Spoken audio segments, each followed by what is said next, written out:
really can't watch something.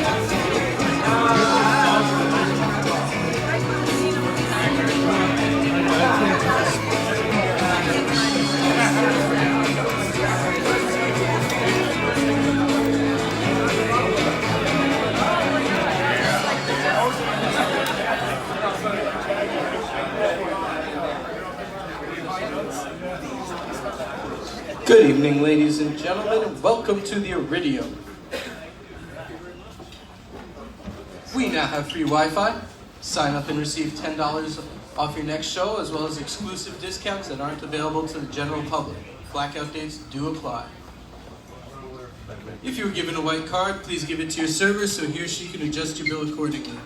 And please take this moment to silence your cell phones and be aware that there's no flash photography or audio recording allowed. Thank you. And now, ladies and gentlemen, please welcome to the stage, Ken Dasha.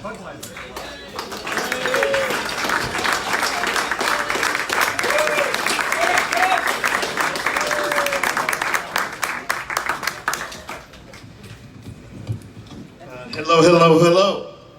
Hey. This is what a disc jockey looks like. I know, it's weird. It's just strange. People see me and go, hey, talk. Yeah, you're that guy. Yeah, you're that guy. Thank you so much for coming out tonight. What a perfect night.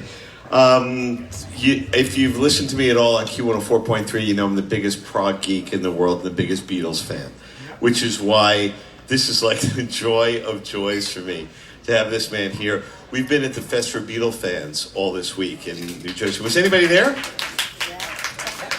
Wow, you guys are dedicated. We had so much fun this weekend. And for those who haven't come, you guys are nuts. You have to come. You have to come. It's a party. It's a Beatles Thanksgiving. But it's not just about the Beatles. It's British music and British invasion, where it came from, how it got there. It's all those kind of fun things. So please come. And I told our guest tonight that I apologize in advance. Everybody thinks the worst interview is the guy who knows nothing about you and says, so what do you do? I disagree. I think the worst possible interviewer is somebody like me who worships you and knows everything. So I apologize profusely before we started. But we had a lot of fun over the past couple of days. And we get to dig through. We're going to dig through a lot of what British rock and music, and this music that's been in our lives, that here we are 50 years later, 60 years later, and it's still alive and well. I'm just amazed. You know, and again, I'm not putting down any pop music today, but if you tell me that 50 years from now, there's going to be a DJ doing a show called Breakfast with Bieber, I would be surprised. Honestly. Why does this music mean so much? Why does it carry on? And the truth is, it's not luck. It's the quality of the musicianship and the quality of the art that went into it and the lyricism. It's the poetry of it. Every time I get interviewed, what the Beatles, what is there about it? Like, what's the word? Love. Say the word, love. All you need is love. She loves you. Love, love, love. Peace and love. Respect each other. That's always going to carry the day more than anything else that happens. And the spirit of Yes and the other prog groups that I fell in love with, from ELP to Genesis to Yes and the Zombies and on, they carried that ethereal dream of just a world that takes you out of the humdrum. That's what rock was all about, just taking you out of the everyday and finding magic in life. At least it was to me. I assume we have some prog rock fans in the audience. Then we're in good shape. We're also Facebooking live, which I think that is really cool. So for everybody around the world who is watching this, peace and love. Everybody here at the Iridium in New York City. And this gentleman has walked in all camps and has played his butt off and has created some of the most remarkable rhythms, something that I cherish, that I play from the day he recorded it to what I play for myself at home on the radio at Q104.3. Would you please give a warm Iridium welcome to Mr. Alan White.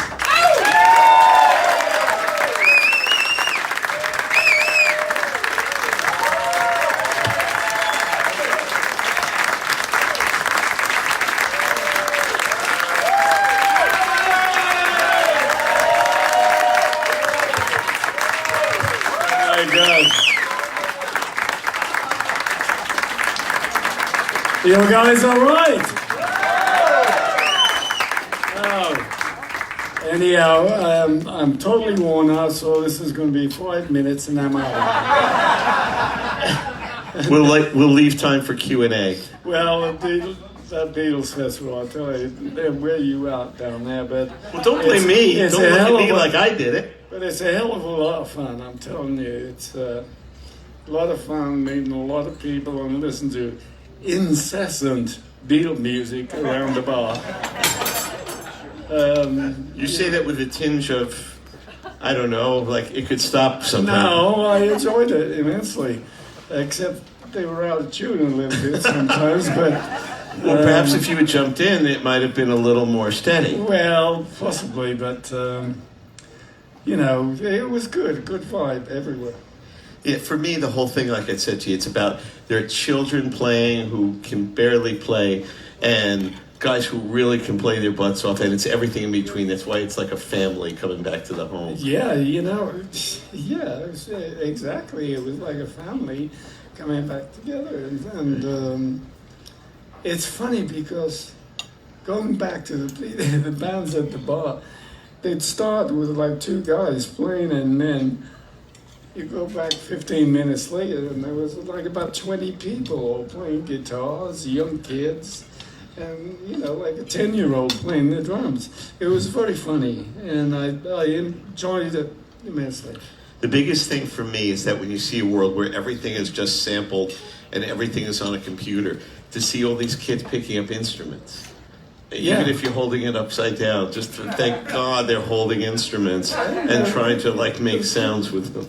Yeah, the funny thing is, the kids were in more tune than the older guys, and they knew all the words better. It was pretty, it seemed like they were brainwashed, which happens with a lot of fans that come along. You know, you get these young kids, 10, 12 years old, and they go, what does the mountains come out there and stand there?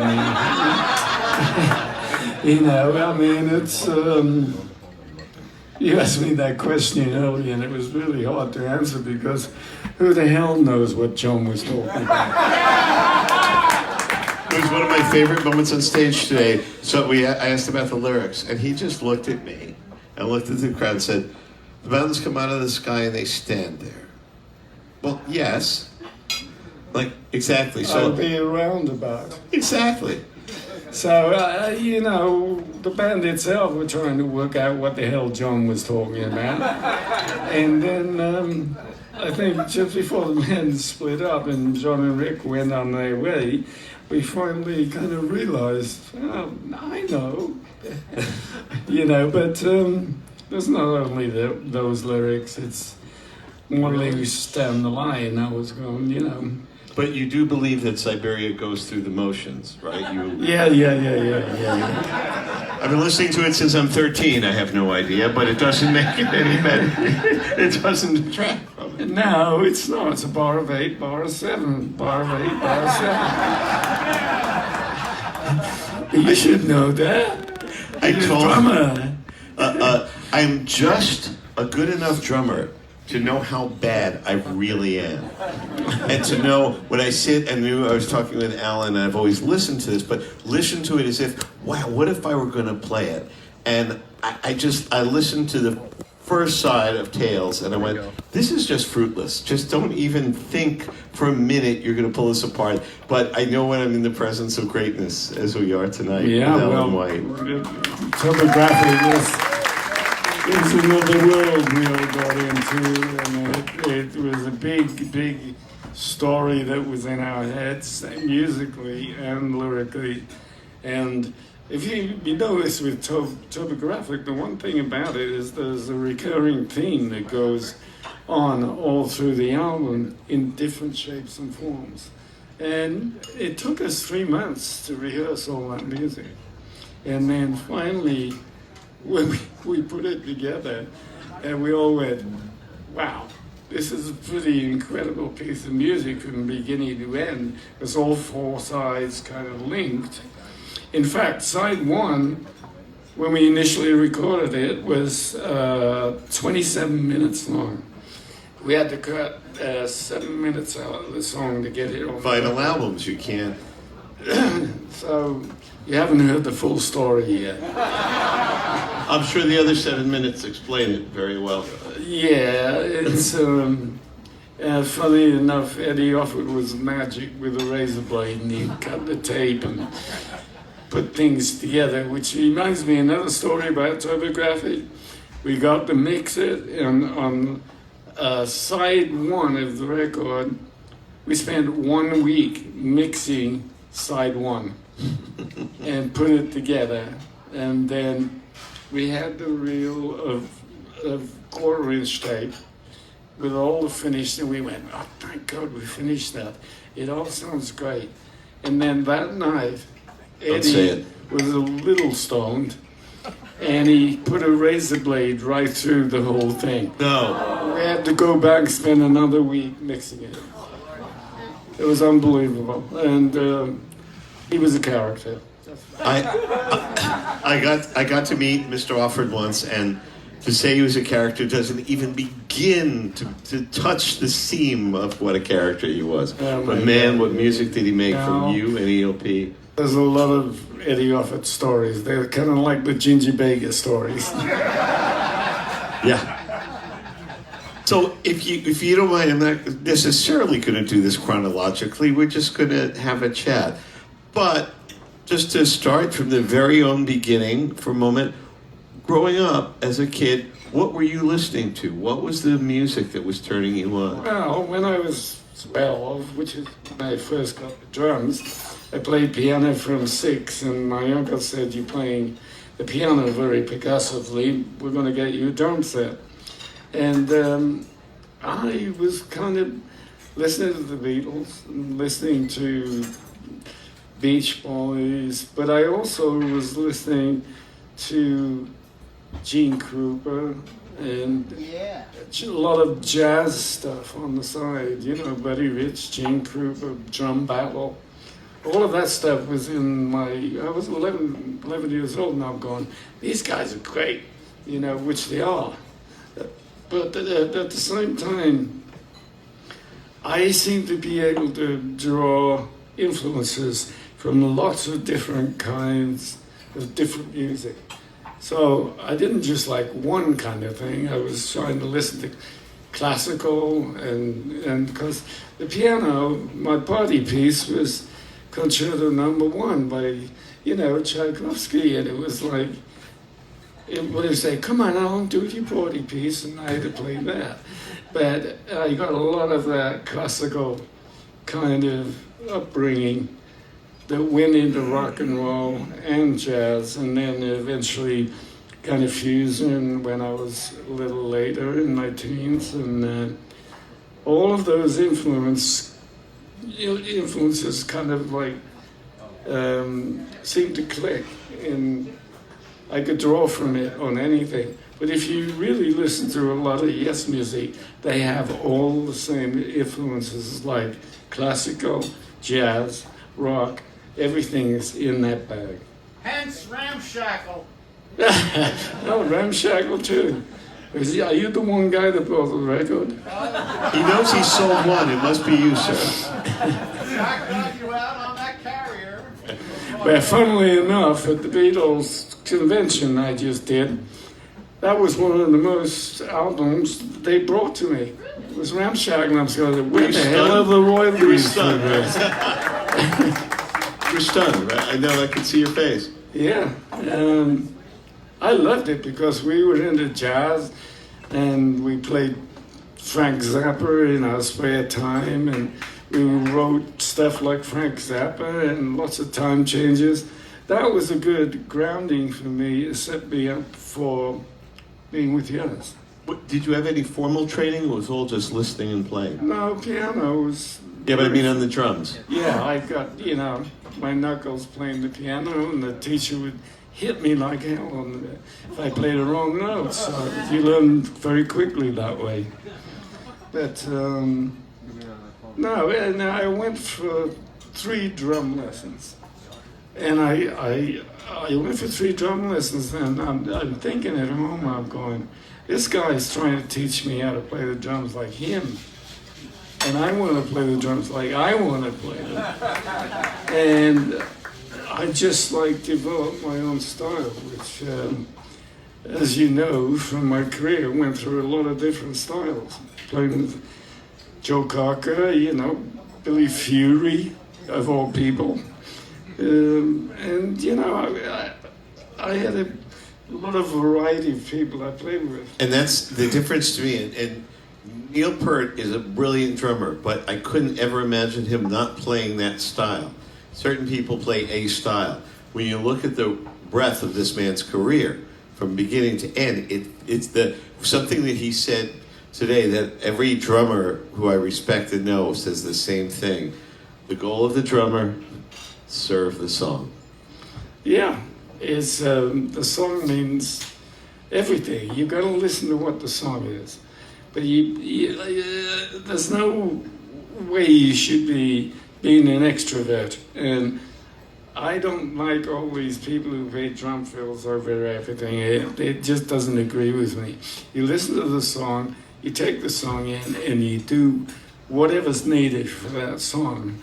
But however, being in a band like Yes, it takes a hell of a lot to go with the song because it goes all directions. And this, just as the Beatles, we talk about the coincidence of Ivan Vaughan introducing 15-year-old Paul McCartney to John Lennon. Kismet, fate, luck, what was intended, destiny, God, whatever words you want to use. Somehow, it's something that we all kind of grew up in and believing in, that, you know, good heart, go out there, things happen the way they're supposed to happen. But things didn't just happen for Alan like the way they're supposed to happen. He was constantly, seems like to me from your story, constantly just being pushed into the deep end, off the very edge spontaneously. Yeah. For instance, the way he got into Yes the first time. You're at a pub with Eddie Alford, having a bite. Yeah, I was. A lot of people know this story. In fact, there's a lot of people know more about me than I do. So, I was living with Eddie Alford. You know, we had an apartment together, and you know, we were just really good friends. And it was a pretty crazy time in London, and I was working with Joe Cocker, and I was in Rome at the time with Joe Cocker, and we were finishing a European tour with Mad Dogs and Englishmen. I don't know if you remember that, but anyhow, we finished that tour, and I get a call from my business manager, and he said, "You better get back to town tomorrow morning. Yes, want you to join the band." And I went, "Oh, really?"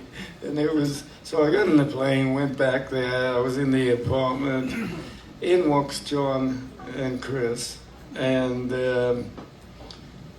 they said, "We'd like you to be in the band." Chris said, "I saw you play with Joe Cocker the other night at the Rainbow Theatre in London." And I said, "You know, I know quite a lot of your music, but not all of it." And he said, "Well, no," he said, "John and I want you to join the band because we think you're the right fit for the band." And I think at that time the band wanted to get a little bit more commercial and very basic instead of more jazzy, which Bill Bruford was more of a jazzy drummer. I knew how to play that stuff, but I'd like to put a backbeat in there and kind of make it a solid, more solid kind of thing. And Chris said, "If you don't join the band, you're going out that window right there." And Chris, if there's anyone here who doesn't know, Chris was a very large man. And he was very lovable, large man, I'm telling you. He was really, really inspiring to play with for 43 years. Yeah, come on,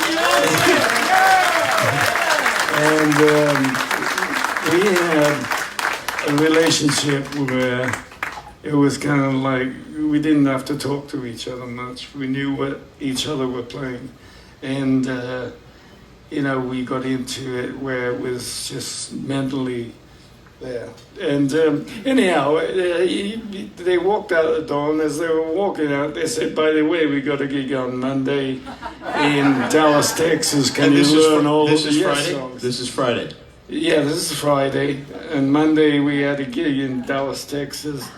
And he said, oh, by the way, listen to Close to the Edge. We just finished it. We've never done it live. And I go, okay. And That just ain't right. That ain't right. No.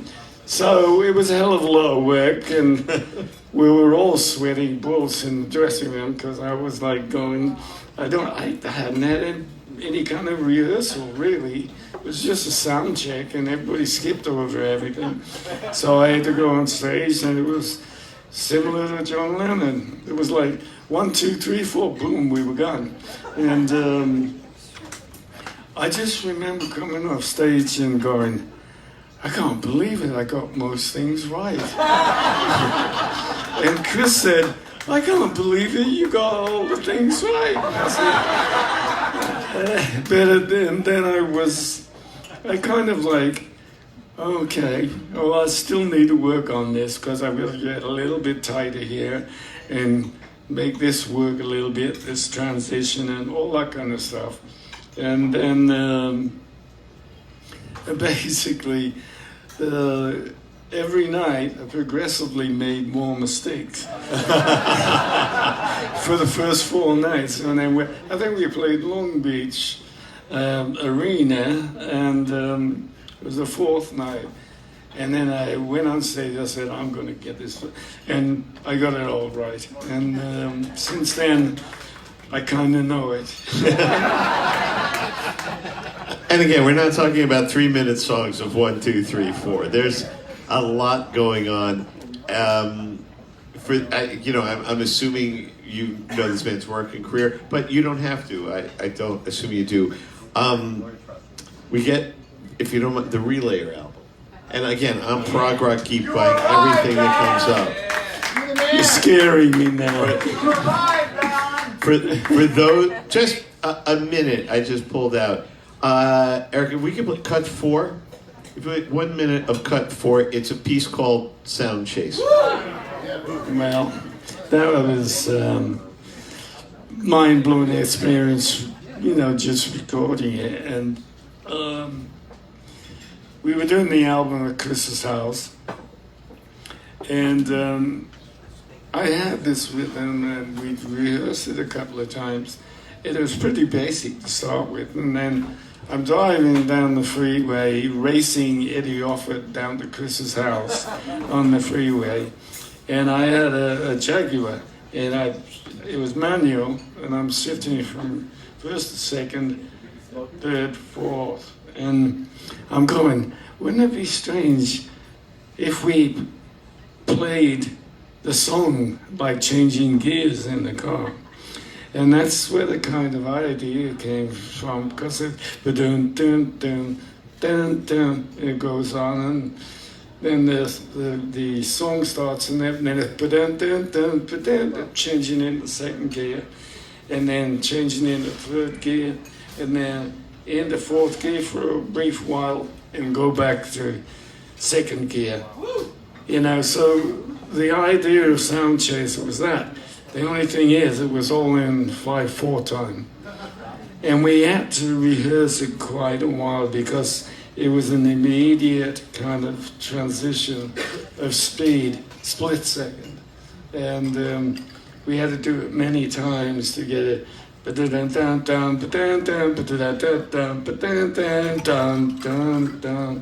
So, and none of that was done with a click. It was all of us together in the studio with a vibe between us. Yeah, it's really not as complicated as he makes it sound. Play the first minute of cut 4, Sound Chaser. The one after cut 4. Yes, track 1.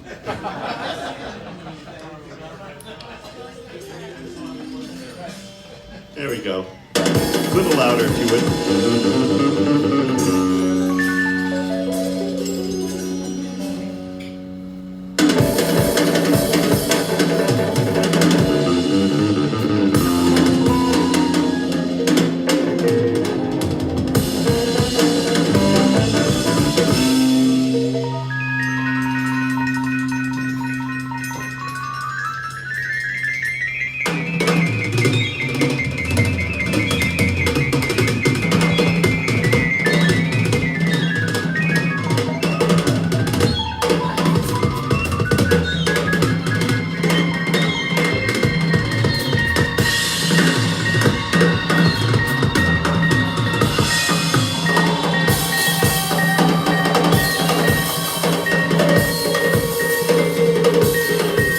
Chris's bass playing is tremendous.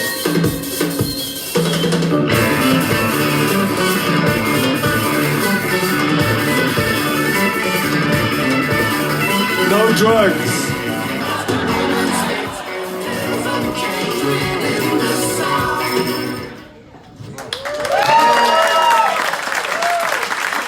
Yeah, well.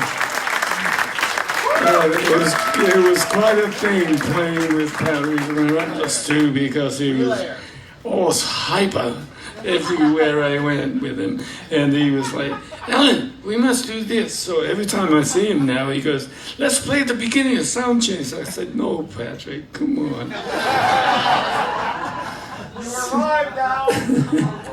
That's just nuts. That's nuts. That's nuts. It was making sense to us. We were talking during the day about counting, about, counting 7 and whatever. And I said, I could listen to it 100 times. I could possibly memorize it by route, to try to, but to actually feel it and do it, I love the sound of it, but it washes by me. I could never in a million years you figure can out tap your foot to that. I mean, in a manner of speaking, I could tap randomly, but it's what you were creating was vibrating on such a high level. It really was. Yeah, I told you, no drugs either. Promise you. The astonishing thing to me, I think to Atlantic Records, and possibly to you, is that Tales from Topographic Oceans becomes a hit record, and this says you'd think of a world where something that is this avant-garde, jazz, rock, blues, fusion, psychedelic, acoustic, whatever, everything, that the world goes, this is really cool, let's get it, because we're so cut and dry now. Well, I was very interested in making music like the rest of the band that nobody had done before. And I don't think anybody had done anything like that. So, Yes was always the band that looked over the horizon, not at it. We wanted to make something that hadn't been done before, and that's where a lot of these great bands came from back then. And you know what, for me, Alan just summed up the difference between the music that we grew up in the late 60s and 70s, and now. The late Keith Emerson, who is a dear friend to us both, said, very, very dear friend. He would say to me, lovely, and he would say, people would, the music magazines, the rivalry between Keith and Rick, and he goes, I was the first one in all of London to ever buy a Yes album. He would buy our albums immediately. He goes, we all listened to each other. It was competitive, but not, screw them. We'd listen, we'd learn it, and go, okay, guys, we're up next. What can we do that's further? We're going to make Tarkus. Okay, so they did that. Okay, so he goes, and Peter Gabriel did the Lamb thing on Broadway. So he said everybody was pushing each other to see how much further they could go.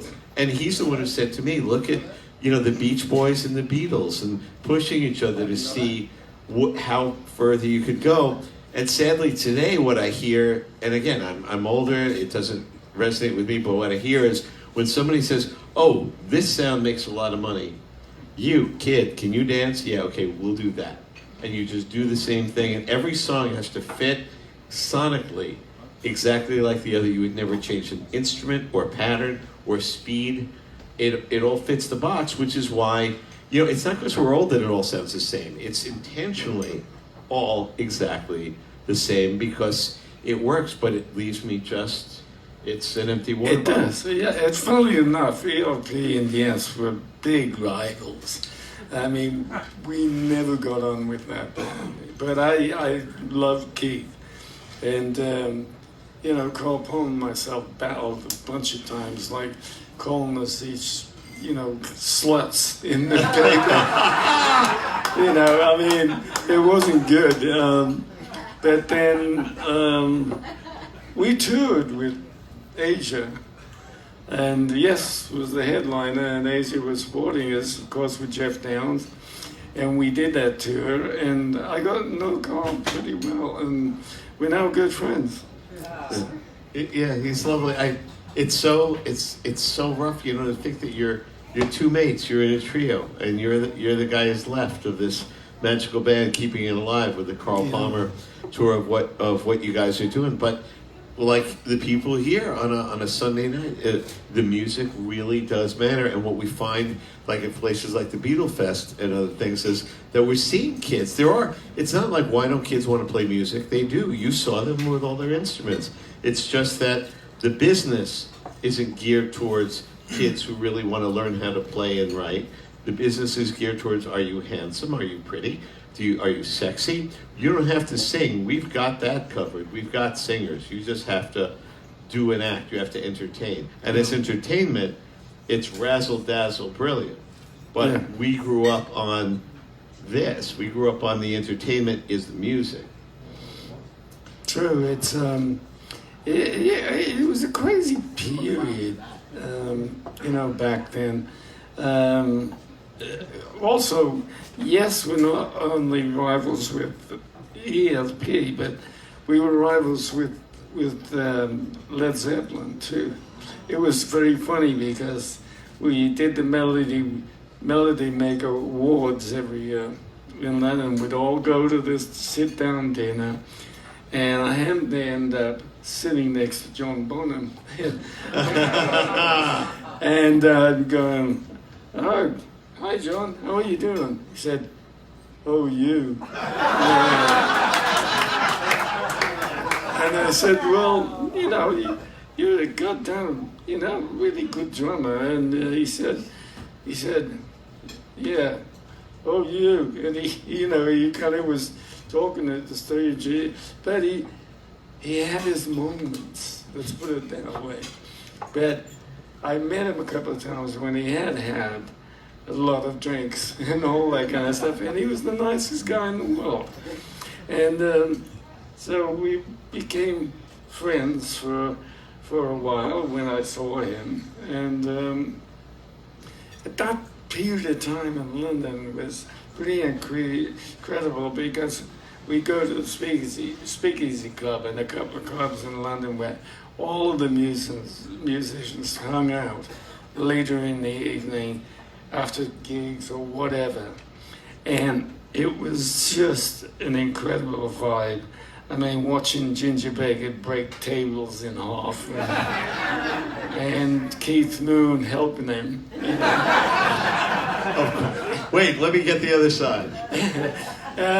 You know, but we all got to know each other. And, you know, you'd have Jimi Hendrix jamming on stage and all these guys around the club. It was an incredible vibe. There's something we covered yesterday about your good friend Ginger Baker. Ah. And Steve Hawley, who drummed with Wings, who was there, said, a lovely guy. You know, he loved me, and I thought, well, he had to love somebody, I guess, in this world. And you saw the movie Beware Mr. Baker. Oh boy, there's quite a few of those. No, did you see the documentary? And well, you know, I first joined that band, and it was a big band. Denny Lane, who I was with today, and Trevor Burton, Rick Gretsch, who was in a lot of bands back there. He was in Family, and then Blind Faith, and all of those guys were in the band at that time. The funny thing about that band was half the band were taking downers and half were taking uppers. That's not going to work. So we get on stage and the still singers were going, and I remember one night Ginger went over and punched one of them out. And knocked her off stage. And I'm going, Ginger, you can't do that. And then there was Phil Seaman, who taught Ginger how to play the drums. And he was a jazz guy and session guy. And there's even more stories about him than Ginger Baker. I mean, he was classic in London. And anyhow, Ginger and myself became good friends because Ginger called me up one day when I was living in the Valley in LA. And he said, Alan, can you loan me a drum kit? And I'm going, yeah, I'm sure I can. What do you want it for? He said, I'm doing a charity show. And he said, bring one for yourself too. And meet me at this club. And I said, okay. And we went down there. We played songs like White Room and a bunch of Cream stuff. And we had like Carmine in the audience and a lot of notable drummers that all sat there watching both of us play. And then we finished the show and it was good. And I went backstage afterwards and I said to Ginger, I said, Ginger, who's the charity for? He said, me. And I said, hang on a sec, you know, we're doing all this so you can get money. He said, I can't afford to bring my polo horses from Africa to America, so I need the money. And I said, okay, Ginger, fine. Since then, we've been really good friends. Can I tell the Ginger Baker story from this stage about when he played here? Ron Sturm, can I tell the Ginger Baker story? What's the Ginger Baker story? Sure. Okay, you'll find out now when I tell it. Ron had Ginger Baker here playing with a jazz combo. 3 nights? Something like that. Yeah, 5. And like we can't miss it. God knows, maybe he might break the place up or set it on fire, but we got to see it. And I'm sitting at a table right here with Joe Franco, who from the Good Rats, a brilliant drummer and played with Twisted Sister, and has a brilliant studio downtown. I've done work with him, and with Chad Smith of the Red Hot Chili Peppers.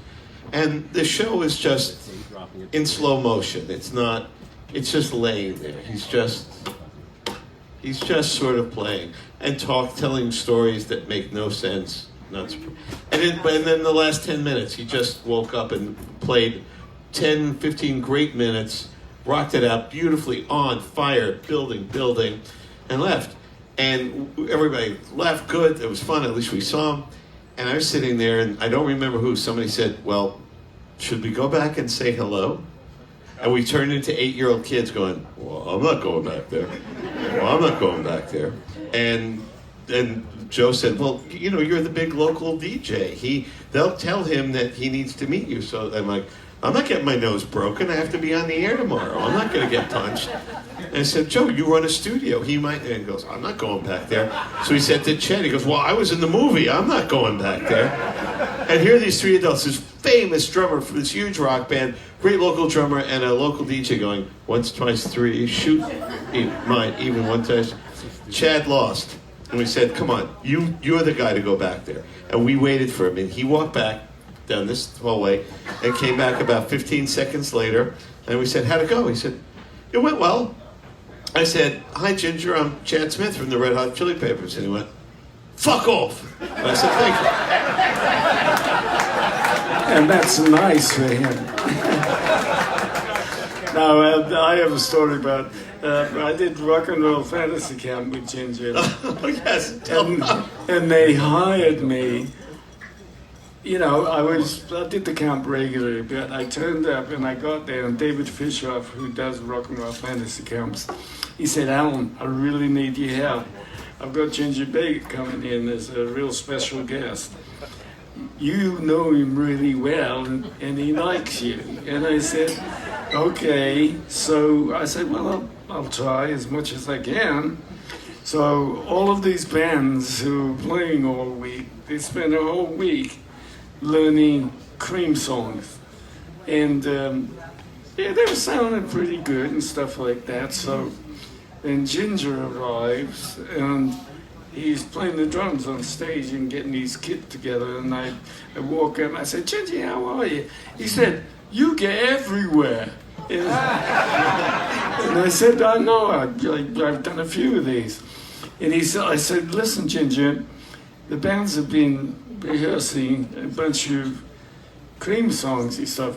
I'm not playing that crap. And I went, Ginger, you got to. They've been working on it all week. And he said, no. He said, listen to this. And he played an African drum rhythm. And he said, whoever wants to jam with me, I'm going to play that all the time, and they've got to play with me. That was it. And that's what they did. And I went, well, okay. And I went to Dave, and they said, he's not going to do it. I said, he's just in one of those moods. And that's all he did. He did that the whole time. And everybody got up and plugged in and said, I'll play with Ginger Bake. But, you know, they were making up licks to go along with the drum lick. That was about it. You pays your money and you takes your chances. That's how it goes with Ginger Baker. One of the most remarkable things is, you know, ELP tried to find another voice and thing through the 80s and 90s, and they never really found solid footing again after they come back together for Works. And I always felt that everything else was a stab at it and their hearts weren't in it, but, you know, professional musicianship. Genesis, Peter leaves, he's doing his own thing, it's brilliant. Steve Hackett leaves, and they find a whole new sound, the most commercial sound in the world through the late 70s into 80s. And I just never thought that Yes would find that path back to music prominence. I'll always love the music, but to be accepted and loved by the general public, I just thought, how is this going to happen? And a crazy friend of ours in the business called Lee Abrams, who loved the band like I did, we spent many nights talking about it, and you guys come up with this incredible, bizarre, it's completely nothing like Yes, and it is exactly like Yes, which to this day I don't know how you figured it out. 90125. Yeah. Oh, That's what I'm talking about. It's so far away from close to the edge, and yet you hear it and go, oh no, that's perfect. well, that was a whole period around there where Steve and myself, no, it's not Steve. No, he was gone off in Asia. Right. But Chris and myself, once again, we were sat there going, I guess we're Yes right now. We're the only ones here. We must be Yes. And I said, well, we're Yes now. And Chris was such a stalwart backbone. And we got on really well together. We said, okay, well, where do we go from here? And then one of the guys from Atlantic Records called them and said, there's this guy who's in town, plays incredible guitar and has got some good songs. And we met in a Chinese restaurant, I think. And then I paid the bloody bill, which I hate to this day. And Can I interrupt for a second? Did Chris ever pick up a check? no, he always managed to shine it off. And so did Trevor. Unfortunately, I'm left holding it. But anyhow, we all got on well. We went down to Chris's house and had a jam in his studio and just really got on well straight away. And that was the incarnation of the Yes to come. And Chris said, I'm going to call Tony Kaye up. And Tony Kaye flew to England, and we put that part of it together. And then we rehearsed for 9 months with this music that Trevor had, and Chris and myself. And then the music came together, and we started putting tracks down, the demos and stuff like that. And John Anderson heard it at Atlantic, and then Phil Carson, who We love Phil. yeah, he's been in the business a long He's a good time. man. He said no. He said John heard some of the tracks. He wants to come and try and sing on it. So we said, okay, you can have a go, and then he sang on it, and it was, it was great, and we all said, well, we can't call it anything else, but yes, now, because we were supposed to be called Cinema, and then we ended up going in the studio with Trevor Horn, and then putting the backing tracks down, and that's the end of the story. All of these things that happened in the studio, and we did the whole album. I think it took about 3 months. Right, because you rehearsed so long before that. We rehearsed for 9 months before. Exactly. Hey, Eric, play cut 5 for me if you would. It's a song you may hear once in a while on the radio.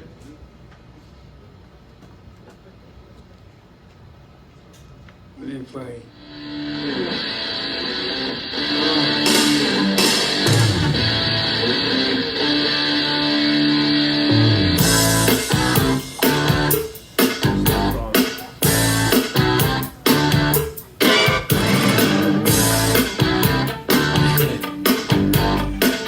This song. You always live your life, never thinking of the future. Prove yourself. See John singing it. You are the movie maker.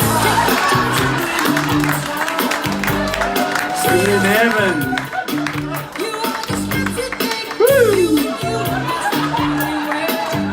You shake yourself. Your every move you make. Yeah, well, as you're listening to this, the drums on this song, I've got to tell you how we did it. It was in Psalm Studios in London, in the East End of London, and there was, Trevor Horn in the box, and Chris was standing next to him, and everybody was just sitting around and I was doing overdubbing the drums to a basic rhythm track, no click, nothing. And then I started recording the drums to it, and then I started playing a full drum kit. And then I'm playing away, and then Trevor said, hang on now, and he said, my road manager then was called Nuno, who was classic in himself. He came in, he said, Trevor wants me to take your cymbals away. And I said, whoa, you can't do that. He said, no. I said, okay. So I'm playing the song, hi-hat, bass drum, snare drum, and the toms. Then he comes in and takes away the tom-toms from the kit. I was left bass drum, snare drum, hi-hat. And then 10 minutes later, after we were running through the song, he came in and he said, Trevor wants me to take away the hi-hat. And I said, that's just bass drum, snare drum. He said, yeah, we're going to record it like that. And I went, that's not much to work with for me, and that's what you hear, actually. That's just bass and snare. Bass and snare, then I put the hi-hat on, and then I put the toms on, and cymbals. Crazy story of where that opening, pop, pop, pop, pop, pop, pop, and those bleats, dun, dun, dun, dun, dun, dun. Tell them where that came from. Yeah, well, they'd all gone to lunch, and there was just Trevor Horn and myself in the control room, and there was a Fairlight sample keyboard. It happened to have the James Brown big band on it, and which had kind of old style sounds. And I was playing around, and I was going, this is a really cool thing. And I was pressing, and it was down to you, boom, down to doom, down. I said, that's so cool. And then the same thing for the middle. And then I found the brass section going, ba, ba, ba, ba, ba, ba. And so he said, keep playing that. So he told Gary Langan, the engineer, he said, just record that. And then they inserted it in the track, in the beginning, the middle, and he put all those brass stabs in it all the way through the song. And I said, that's brilliant. It sounds different. I mean, we play it to this day. It's To this day, day, never left. Yeah, I've got them all sampled on my drum kit right now, but Jeff Downs, who's a brilliant keyboard player, Truly. he now plays them.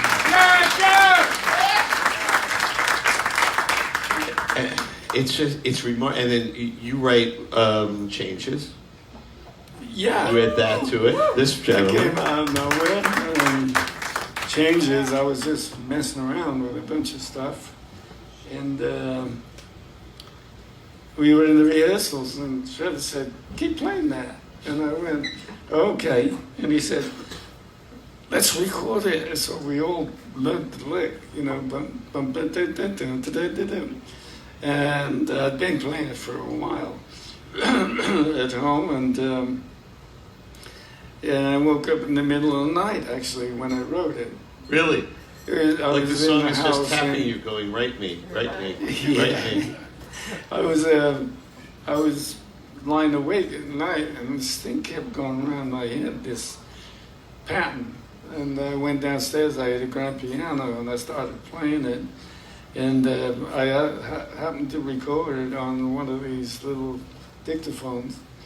And then that's where it all came from, beginning and end of the song. Isn't it, when a song wants to come out, it'll chase you down, and you know, and every great writer, from rock to anyone, says a story. It's like the song's just going, come on, I need to come out now. I need this. And I told you before, it's 2 bars of 7 and a bar of 3.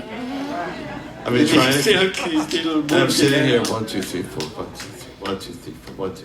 And the only thing I've asked for this whole weekend is please give Joe Schmo a drum lesson here for 5 minutes. Just teach me how to count. What there was the story of the song "Here Comes the Sun" from the Beatles is in 7. Da da da da da. And George Harrison says to Ringo, "Hey Ring, this is in 7." And it goes like, and Ringo goes, "Just tell us what to come in, George." And it works because if you feel it, you can do it by ear. And could he play anything better? No, it's exactly what it should be. Well, a lot of things that are like that, you kind of get them in your mind so much you don't even count anymore. You just feel what the song is and what the rhythm is and the melody, and play along with it. We were talking before at the fest today about people who poo-poo what Ringo is doing, like, well, come on, it's simple stuff. And I told him a friend who's got a Beatles, a bar band that he plays in Florida and the weddings and all that. He said, we're always looking for drummers. And whenever a drummer says, what do you play? Beatles? Oh yeah, that's simple stuff. I know it's going to be a disaster. Because they didn't listen. But it's not. There's a lot of Beatles songs that have odd meter and stuff. All you need is love. It's got bars of 5 all over the place now. I mean, John wasn't much for counting, and not that he was not good at counting, he just didn't care. Across the universe. Da da da da da da da da da da da da. Yeah. And it doesn't matter to him, that's how I You hear need it. vocal lessons too. Yeah, my voice is nothing left. There's nothing there. Nothing. But he didn't care about counting. He could just play what he heard. It's true. Very true. It's just, you go through the process, and that's what I'm saying about it. You listen to the song, and you do what's necessary. Which takes us into his Beatle Camp days. Now, rewinding the clock, this man is a 20-year-old drummer with a band. What was the name of your band when you were 20? Griffin. Griffin. The one prior to John Lennon was called Griffin, and one of the earlier bands was called the Blue Chips, and I have no idea why. And the first band I was ever in was called the Downbeats, and which was a great band. All we did was play Beatles music. Of course, like everybody else did. Yeah. It just was, if you wanted to get people dancing and you wanted to get paid by a club owner, how wrong could you go play Played a Beatles lot music? of working man clubs up north of England and clubs in London. And Yeah, you can't go wrong. And I remember one day we went down there, and the manager said, we got to do something different, so we all dyed our hair kind of blonde as you could possibly get. And we walked around London, and everybody was just laughing at us. So we changed it the next day. There's a lot of bands did tricks like that back then, but a lot of them backfired. You try anything. So this man is making a pot of stew for his bandmates, and the phone rings. If you would take it from the moment of the stew. Yeah. Well, we were starving, basically. I mean, we were living on baked beans and selling records to stay alive, and we do the occasional gig and earn money. And then I get a call. I was making a beef stew for the band in the weekend, and I was halfway through cooking, and then I get a call, and I didn't think it was John Lennon. I thought it was a friend of mine. And then I said, come on, stop messing with me, I'm cooking, and put the phone down. And he called back 10 minutes later and said, no, this is John. He said, I heard you in a club the other night, and then he said, I think you'd be perfect to do this show. And I said, sure, why not? And he said, I'll send a car for you in the morning. And that's basically the story. We'll go to the airport, and walked in the room. There's Klaus, and there's John and Yoko.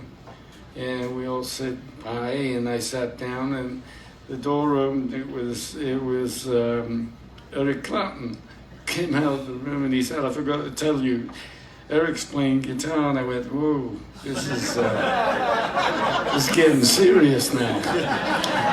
It wasn't serious when John Lennon called you, but if Clapton's on stage, now I'm sweating. Well, Now I got some trouble. by the way, Eric Clapton is one of the sweetest guys in the industry. True. He's a wonderful person, and he's very accommodating, and he calls me Whitey. And because that's an old name for people with my name, so he became a pretty good friend, Eric, and I love him to death to this day. I'm sorry he's not playing so much anymore, but... So what I asked Alan before is, so John calls and says, I'm taking you to the airport tomorrow morning, come join me, we're doing a show in Toronto.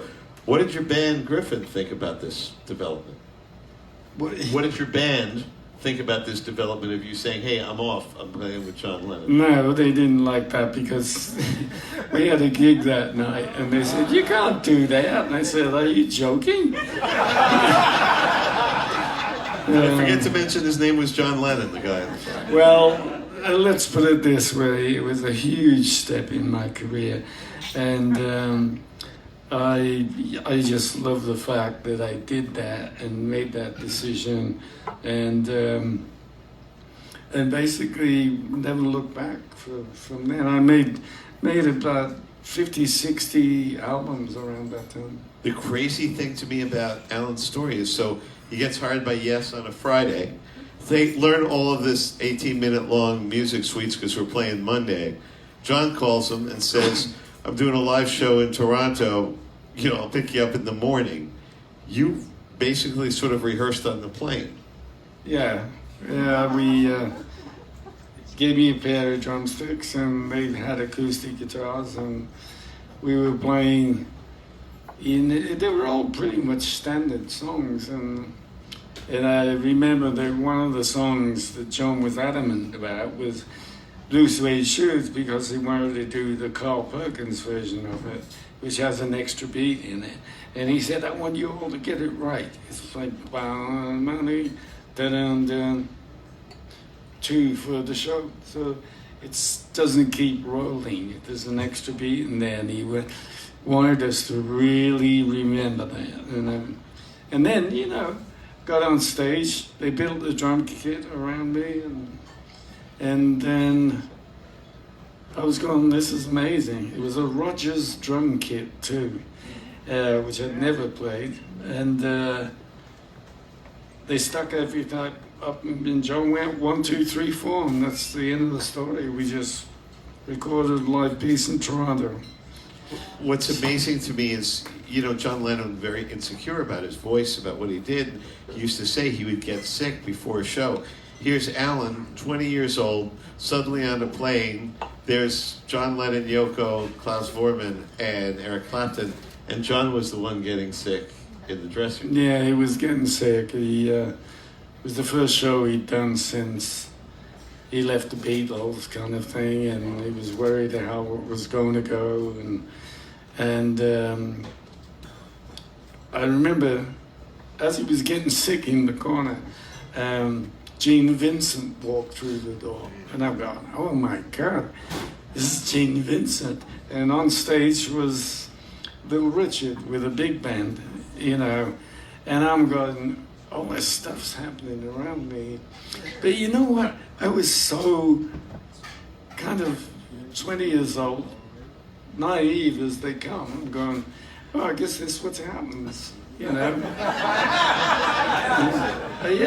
I seriously didn't get frightened or I was never kind of, I thought it was just what goes on. And got up there, played the show, and then, all of a sudden we're back on a plane going back to England, and I'm going, did I really do that? and then about 10 years later, I looked back and I said, oh my God, I made all those songs, Imagine and Instant Karma and all that kind of stuff, and it's quite mind-blowing. When you say a step up in your career, most people go from a club on Bleecker Street, perhaps to a larger club, to the Iridium, to a theater. Not many people go from a 50-seat club to 25,000 people in Toronto in one 24-hour period, but that's you. And obviously you passed the audition, and they loved you because you're asked to come and play on the Imagine album. Yeah, well, that's a whole world in itself. John said, I'm recording and I'm making an album, do you want to come and play? And I went down there, and it was a daily adventure to Tittenhurst Park. Drive down from London, get there 10 in the morning, and then we'd all be piecing together. John was playing the song. We realized what we wanted to do, and kind of like all soaked it in. And I remember that John always gave us the lyrics before we played the song, and which I thought was kind of weird, but he was saying some incredible things. I mean, first of all, he played Imagine, and I went, oh my God, this is a great song. And then he gave me the lyrics, and I read through everything, and I said, this is an incredible song. And we recorded it that day, but he gave us the lyrics to all the songs and said, this is what you're going to be saying to the world when you play on this. And then, but I think he was referring mainly to How Do You Sleep at Night, because it was written about Paul, So he had a little bit of thing in his mind about doing that. But I ended up playing there. Everything you said you were going to talk about Jealous Sky, which is the one track on the album I didn't play drums on. I played vibraphone. Right. Yeah, I mean, that's one of the things that amazes me, how you moved within the group. You talk about Instant Karma. If we could play the opening of Instant Karma once, it's track 2, if you would. I know this The one. second one. That's one. Track 2. Yeah. I'm sorry. That was my mistake. I'm sorry. Imagine, if you would. My mistake. Sorry. You're cut off. That mournful piano. That's the ident of the whole song.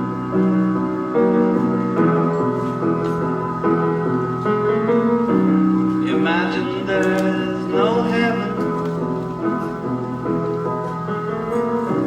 It's easy if you try.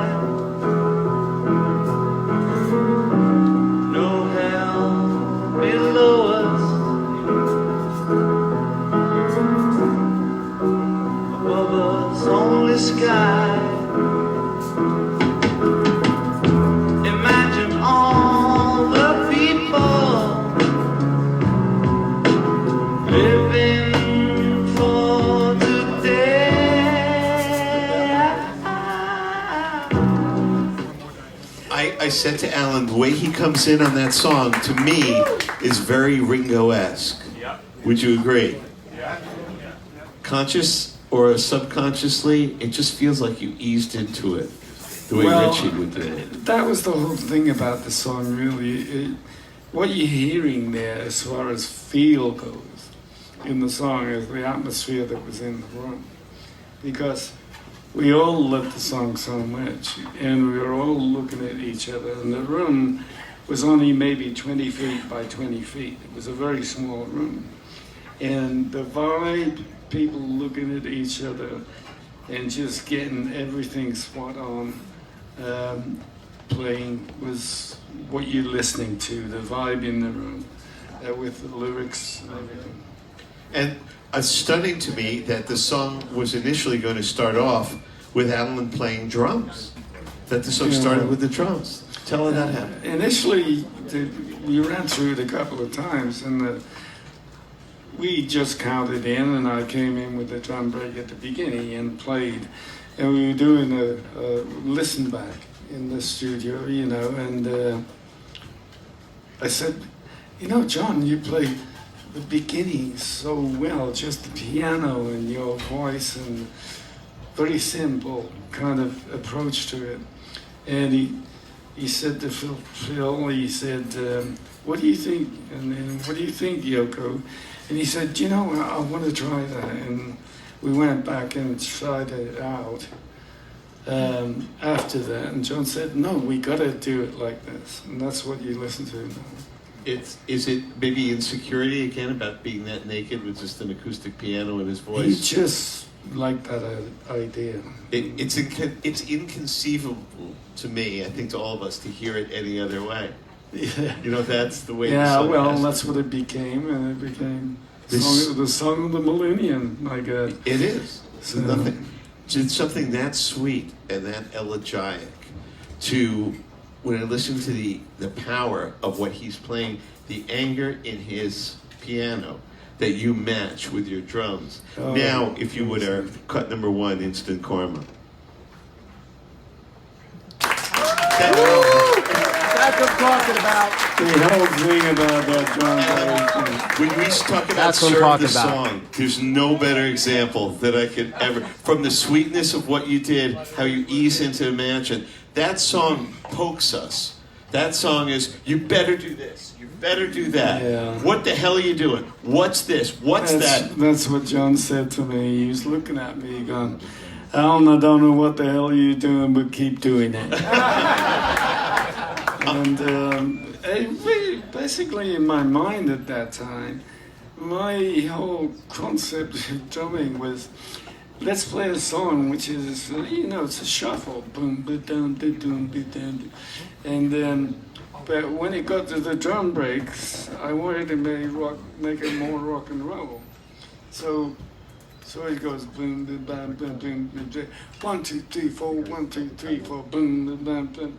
So you just step out of that kind of picture for just a small frame, and then it goes back into the song again. So, and it works. So, You know, as if you're actors on stage doing a scene, and this person is getting angry at your responses, and you're getting angry at if the other person doesn't respond in kind, the scene doesn't work.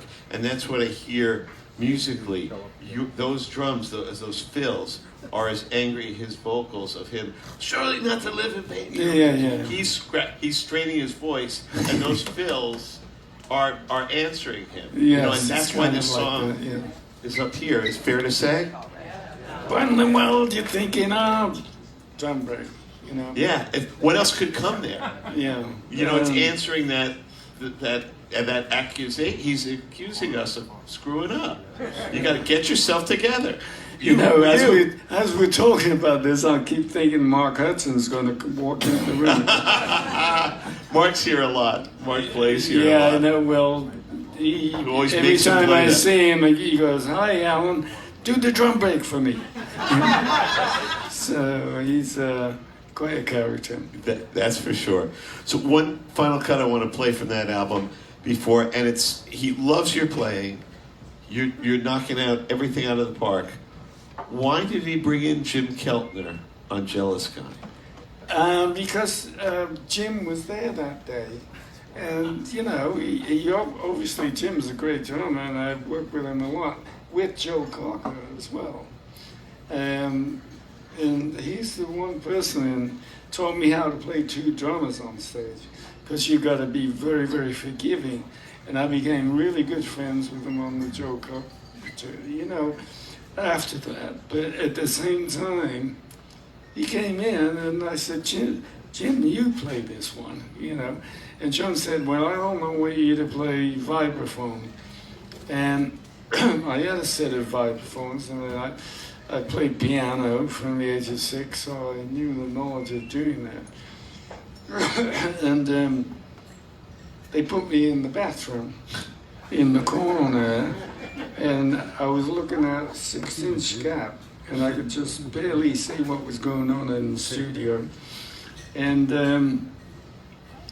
I played the song, and then the part that goes da-da-da, all that, John said, keep doing that, Alan, keep doing that, whatever you do. And they turned the vibes way up on the record. They're really loud. Were you surprised? Yeah, I was surprised. And then on the album cover it said, Alan, my good vibes. That they are. Last cut, if you could play cut 3, Jealous Guy.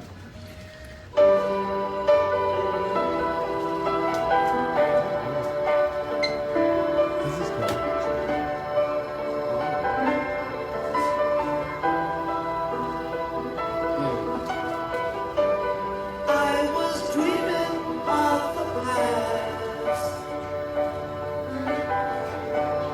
and my heart was beating fast. So the vibes are almost as loud as the piano.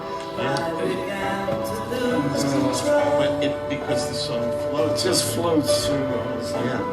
I began So many different colors to these 3 songs that we played. I didn't mean to hurt you. And that's Klaus on the bass. I'm sorry that I made you cry. Oh, I didn't want to hurt you. I'm just a jealous guy. Just gorgeous. It's just gorgeous. It was beautiful recording it. It was, yet again, it was just the vibe in the room that created all that. As we come towards the end of this beautiful evening, because I could do this with this handsome gentleman till the sun comes up, you talked about, when you were recording that, and being that, you said you felt like you were in the Beatles family. And as opposed to, here's John and Yoko off in another room, and you band people eat in your room, one long table, right? Yeah. We used to break on the nose every night. It's 7 o'clock, and everybody would sit down at this one table. And that's how I got to know George, and eventually recorded All Things Must Pass and all of that album. So, you know, he was an amazing guy, as well as John. Yeah, the whole vibe was, once you're accepted into the Beatles camp, you were part of the fixtures, you know. Everybody was friendly and happy, and you were part of what was going on. Is there ever a moment when you're just eating dinner and having some wine and you stop and look and go, I'm at a table with John Lennon and George Harrison? Yeah, but I was telling you earlier, when you're in the room with one of the Beatles, it's kind of like, oh my God, the whole room surrounds that one guy, and wherever he goes. And then when you were 2 of them, him and George, the whole room surrounds the 2 of them. And then Ringo came, so well, I'm around 3 of them, and I'm going, oh my God, this is pretty incredible, sitting with 3 of the Beatles. The only guy who never was there was Paul, but I'd met Paul quite a few times, but I think he had a thing about me playing on his material back then because I played with John, so it was a little bit in depth. Yeah, it was, you know, I'm not going to poach his his musicians, because maybe it'll be weird. Producer Jack Douglas was on with us this afternoon, who produced Double Fantasy. He had Hugh McCracken playing on Double Fantasy, and he said, I know Paul used you, and John loved what he was playing and loved all his work, and he said, I was sitting right there, and John said to him, Huey, you played with Paul? And he said, yeah, I did. And he looked at him, he said, well, that's a good warm-up for playing with me. Who's the incredible player, by the way? I made a couple of albums with him. With you, McCracken. Oh, tremendous session guy jazz here. albums of all things. Right. All right, so last story of the evening. I'm sorry, because you guys have to go and work tomorrow, and we have to go. Recording All Things Must Pass. And please tell a story about you playing on My Sweet Lord. Oh yeah. Awkward music moments for 100, Alex? Here. Well, every day a whole bunch of us turned up. It was Delaney and Bonnie, big, the whole band with Jim Gordon and Eric Clapton and a bunch of, Bobby Keys and all these kind of sax players who played on a lot of records back then. And everybody turned up, and George would play the song and go, you play this, you play that. And they said, Alan, I want you to play the drums. It was the day we were recording My Sweet Lord. And I said, well, I said, Ringo is here, why don't you get him to play My Sweet Lord? He said, no, I want you to play the drums. Ringo's going to play tambourine. And I went, I said, George, that doesn't make me feel like comfortable. There's another Beatle in the room, And he said, no, I want it to be done like that. And then, anyhow, we got into recording it. And then Ringo was next to me, behind one of those battleboards in the studio with a window, and I could see him, and he was watching me, and we recorded My Sweet Lord with him playing the tambourine, and then we got the track, and which was amazing. It was similar to Imagine, really. It just went down really, really well, the whole thing that day. And then Ringo had to leave to go have dinner, and I'm standing there thinking, okay, that's a really good track. And then George and Phil Spector came out to me and said, Alan, can you come in the control? And we went in the control and we're listening to it, and he said, Alan, can you do me a big favor? And I said, what? And he said, well, can you replace the tambourine? It's out of... And I said, well, it's, it didn't sit well, but I replaced the tambourine, and then he said, I want you to do 15 more. So I recorded 15 tambourines, and then he mixed it all into one tambourine, and that's what you hear on them. Only you, Alan White. It was kind of... Only you. Thank you for I keeping never it. ever told Ringo, so don't... So if let you him meet know. him, don't say a word. That stays in the room and to Facebook. But keeping the faith and keeping the fires lit in our favorite band, yes, for 47 years. Rock and Roll Hall of Fame. Thank you, guys. Mr. Alan White. Thank you. Eddie, how about the next Yes album? That's my last question.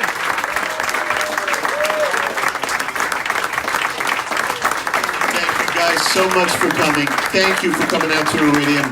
We want to do more of these as we go along. Thank you, Ron, Grace, everybody for having us. I hope you enjoy. Get home safe. Truly, peace and love. Thanks for keeping classic rock alive and well. And I'll see you on the radio tomorrow. Ken Dashow.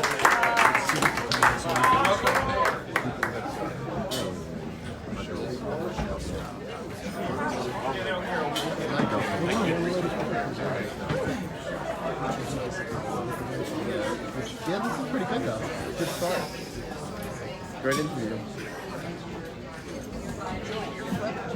Ladies and gentlemen, thank you for coming out tonight and supporting live music here at the Iridium. Make sure to check out our website, www.theiridium.com, for information on upcoming events such as Lee Rittenhauer and Vital Information with Steve Smith. And we hope to see you again soon. On your way out, stop by our back mezzanine in a few minutes. Alan White will be out to sign some posters and anything we got. On behalf of myself and the whole staff, we wish you a good night and a safe Thank trip you, Ron. home. Thank you, Ron. Thank you, and Ron. Thank you, Jeff.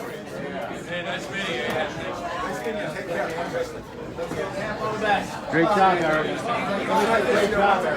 Dave King, that's Ken Dashow. Ken Dashow from Q104. Thanks, everybody, for watching.